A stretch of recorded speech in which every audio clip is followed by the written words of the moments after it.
En Kislev, en el 167 a.C., los habitantes de Jerusalén enfrentaron una impactante realidad.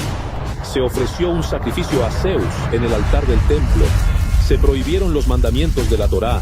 La religión judía enfrentaba un peligro existencial sin precedentes, que amenazaba su continuidad y supervivencia histórica. Detrás de la extensa y cruel campaña de opresión, estaba un rey helenístico, temido y opresor, que llevaba la bandera de la cultura griega, Antíoco IV Epífanes.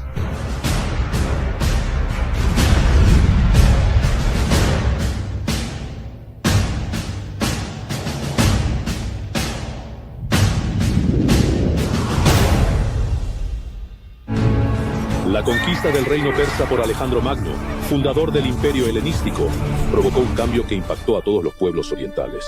El helenismo floreció. Por todo el imperio surgieron ciudades de estilo griego, ciudades polis, tal como en Grecia misma. En las ciudades polis, los habitantes adoptaron la cultura griega. En el gimnasio se enseñaban música, literatura y filosofía griega. La mayor parte del tiempo de estudio se enfocaba en el desarrollo, lo que valoraban los griegos, y la formación corporal. Los logros de los jóvenes se celebraron en el estadio, bajo las estatuas de hojas. La admiración de los griegos por el cuerpo desnudo. El helenismo llegó a la lejana provincia de Judea y fue recibido con entusiasmo por los de la clase alta. La aristocracia, sacerdotes y familias prominentes de Jerusalén adoptaron rápidamente el idioma, costumbres y nombres de Grecia, pero no todos se dejaron llevar. La desnudez pública y la adoración del cuerpo se manifestaban en un culto pagano generalizado. Afectaron profundamente los valores judíos básicos de moralidad, modestia y fe en un solo Dios. Alejandro y los reyes posteriores mostraron tolerancia sin imponer costumbres helenísticas en los judíos.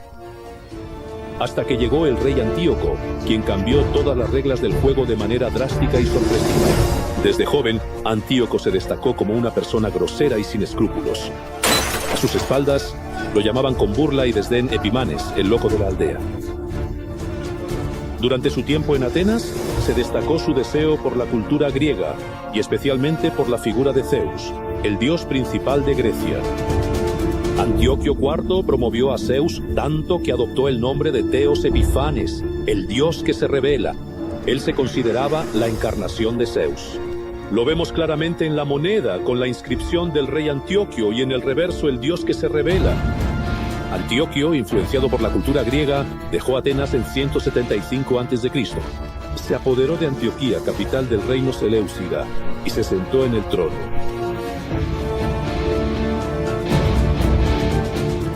El reino que heredó Antioquio era enorme en dimensiones, pero en un estado de colapso.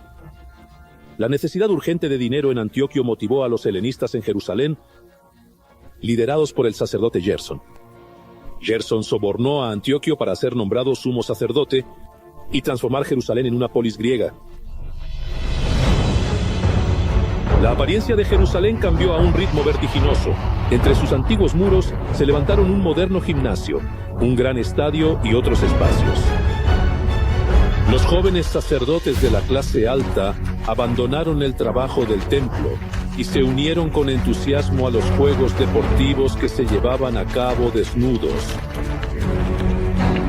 El próximo sumo sacerdote Menelao era un helenista aún más extremo y un hombre corrupto, a pesar de que colaboró con Antíoco, quien saqueó los fondos del templo. Y entonces, en el año 168 a.C., llegó un despreciado Antíoco que sufrió una derrota en la batalla contra Egipto. Fue asesinado en el campo de batalla. En Jerusalén, la gente vitoreaba. Muchos vieron la oportunidad de deshacerse del tirano Menelao y se levantaron para luchar contra él. Pero las que odiaban su muerte eran demasiado prematuras. Antioquio, que regresó humillado de la campaña victoriosa, vivo por completo, ardía en oro. Él masacró a los locales, pero no se conformó con eso. Él irrumpió en el templo y lo vació de sus tesoros. La mesa de oro, el candelabro sagrado y miles de objetos de plata y oro fueron arrastrados dentro. El historiador griego Diodoro Sículo cuenta que Antíoco ordenó apagar la menorá, la lámpara eterna que ardía sin cesar en el templo, y luego también se la llevó. El colmo de la humillación llegó cuando Antíoco ordenó erigir en el corazón del templo una estatua de Zeus. En un paso sin precedentes, Antíoco impuso una prohibición absoluta sobre la práctica de los mandamientos del judaísmo. Se quemaron los rollos de la Torá. Soldados armados recorrían los lugares y obligaban a los judíos a comer alimentos impuros, profanaban sábados y festividades, ofreciendo sacrificios a dioses griegos. El templo mismo se convirtió en un centro de idolatría, libertinaje y desenfreno excesivo.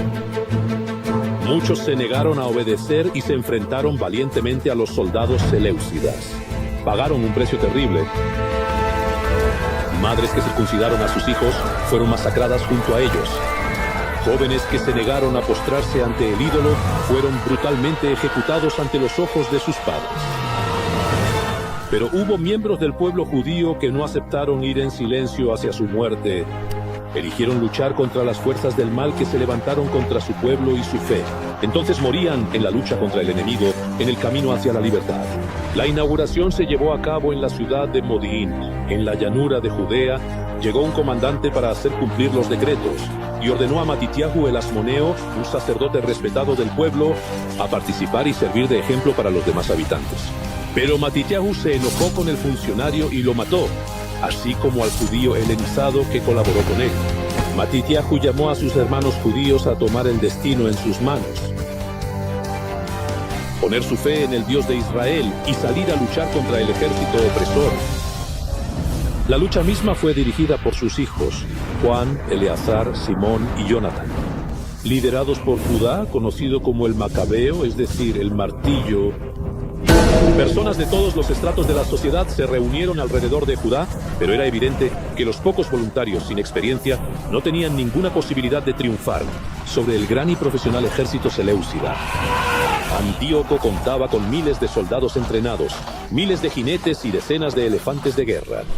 La formación de falange griega, donde las tropas se disponían en una formidable configuración de erizo, con sus lanzas apuntando hacia adelante, era aterradora, oscura e impenetrable. Frente a esta imponente fuerza física, Judá presentó su propia y única visión.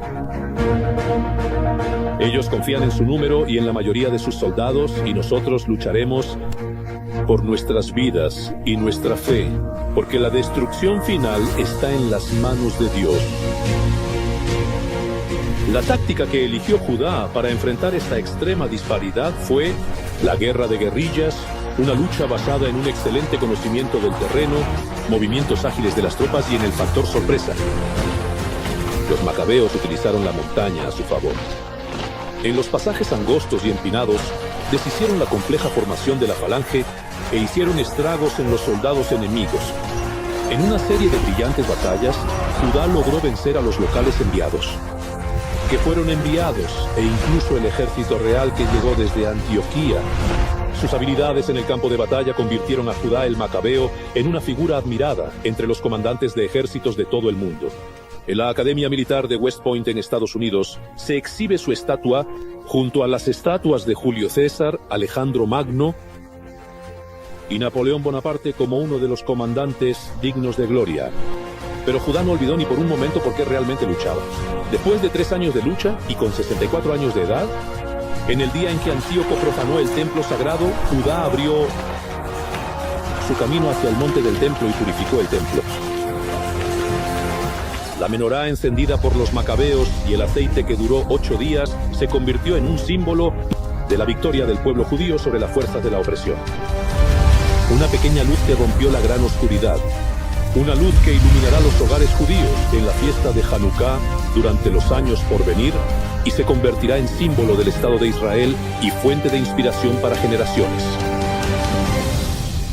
Puntos de control uno tras otro. Los ojos son similares y el corazón late con fuerza.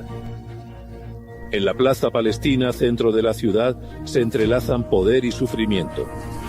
Aquí, en esta plaza, permanecemos con orgullo, con determinación y fuerza para encender la primera vela de Hanukkah. Iluminaremos la ciudad de Gaza, la dañada y oscura, con su luz, con la luz de faro que irradia luz de bien, esperanza y paz para nuestro bienestar. Nuestra querida Israel, continúen iluminando y alejando la oscuridad hasta la victoria.